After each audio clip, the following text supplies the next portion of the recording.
What's up, y'all? When Tom Brady won his 7th Super Bowl last week, I saw a lot of talk on social media about who is like the GOAT athlete, the greatest of all time athlete. Is it LeBron James, Michael Jordan, Tom Brady? I didn't really like that. Like, how do you compare players from different sports? Like, how do you compare Tom Brady and Serena Williams as some of the greatest athletes of all time? Can't we just like appreciate them? So in this MLB to NBA players comparisons, we're not comparing the players. We're just noticing the similarities in their personality, their like the actual success in the game, their legacies, all that. So through a year, I think I got like maybe 10 to 15 MLB players and their NBA comparisons or like twins. Without further ado, let's start off with these three rising stars: Juan Soto, Fernando Tatis, and Ronald Acuna Jr. I see Juan Soto's NBA comparison as Luka Doncic. They're both future MVPs for sure, and they're going to be the face of the league sometime in the next little bit. And they both endured playoff success. Obviously, Soto has won a championship. Luka Doncic, he had that crazy game winner against the Clippers. Obviously, he hasn't won a championship with the Mavericks yet, but I think it's coming, and they're both definitely like future MVPs and future stars of the league. Next one, Ronald Acuna. I see his comparison as Giannis. Now, Giannis, they're both proven. Same with Acuna, like they're both proven top players in the league, but they've yet to win the championship, and they've had some kind of mishaps in the playoffs, especially in the round right before like the championship round. Like Acuna and the Braves were up 3-1 on the Dodgers. Obviously, they blew it. Giannis and the Milwaukee Bucks were up 2-0 on the Raptors to go to the NBA Finals, and they blew it.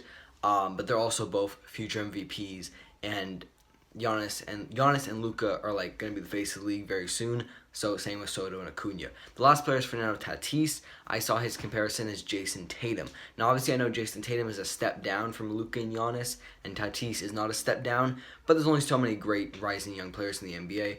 But I kind of saw them because they're both flashy players in a big market.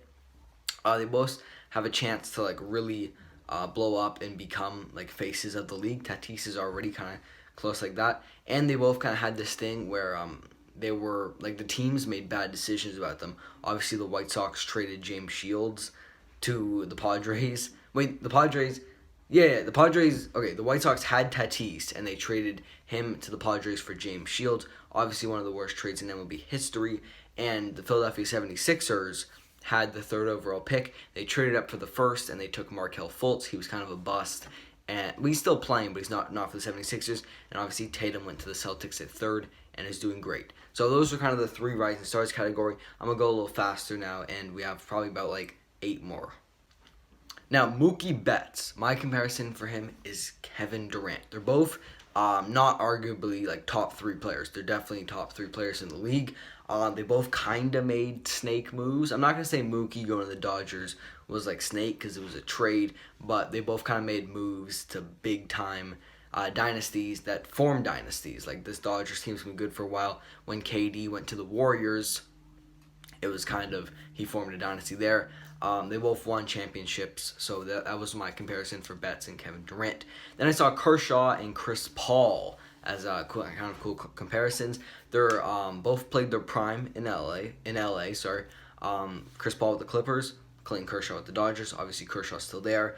They're both were chasing rings for a while there in LA. Obviously, Kershaw just got his, and they're both older guys, but still key guys on their teams. Kershaw is gonna be like the three or even like the second best pitcher on the Dodgers, and Chris Paul is currently like leading Phoenix Suns to the playoffs. So that's where I saw the comparison. This one I really like. I compared Bryce Harper and Russell Westbrook. They're both like super hated or loved. People call Bryce Harper overrated. People call Russell Westbrook overrated. Stats are always against these guys. Like Russell Westbrook puts up crazy stats, but his team struggles to win games. Kind of same with Bryce Harper. They're both super stylish. Now, that's kind of a big thing. Russell Westbrook is known as like the biggest style guy in the NBA, and Bryce Harper's up there in the MLB. And these guys can both carry a team when they're really going. So that's kind of where I saw Harper and Russell Westbrook.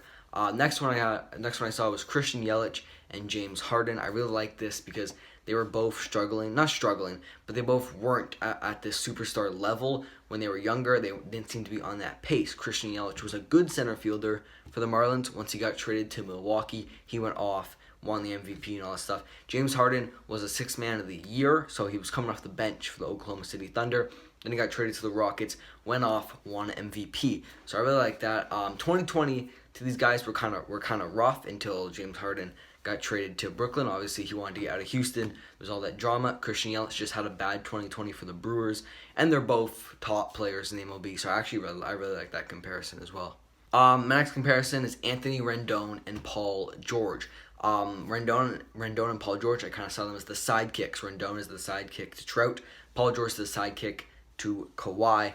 They both kind of used to be the guys on their team. Rendon was the best hitter on the Nationals. Paul George was the best player on the Indiana Pacers. And they're both like two-way players known for their glove and their bat, and Paul George is known for his offense and his defense. So I like that one. And then this one's my favorite one. It's Carlos Correa and Draymond Green. Now these guys were both key parts of their teams when they were dynasties. The Astros only won one World Series, but they got to it a couple times, got to the World Series. Draymond Green, obviously, I think he won 3 rings with the Warriors. They're both controversial, obviously, and they're not like the main superstars, but they're the guys who are controversial, who are going to do all the talking, are going to be like the gritty players that some people love if they're on your team, and you don't like if they're not on your team. So that's where I saw Carlos Correa and Draymond Green. The third last comparison was Freeman and Damian Lillard. These guys are both super loyal players, have been with their teams their entire career. They're both big leaders for their teams. They're both top players in their league and at their position. Freeman's probably the best first baseman. Damian Lillard's like the second best point guard, and I really like this comparison between Freeman and Dame. I think they just, like, if you think about it in your head, they remind you of kind of similar players. Second last here is Max Scherzer and Kawhi Leonard. These guys both have different personalities. Kawhi being kind of quiet. Max Scherzer, he's just kind of a different guy. They both won the World Series and the NBA Finals in 2019, which is kind of cool. And they're both kind of overshadowed, even though like they're top players in the league. They're both kind of overshadowed by their position. Kawhi Leonard plays small forward, where there's players like LeBron, Giannis, Kevin Durant, and him. Max Scherzer pitches, and he's probably like the third-ish best pitcher.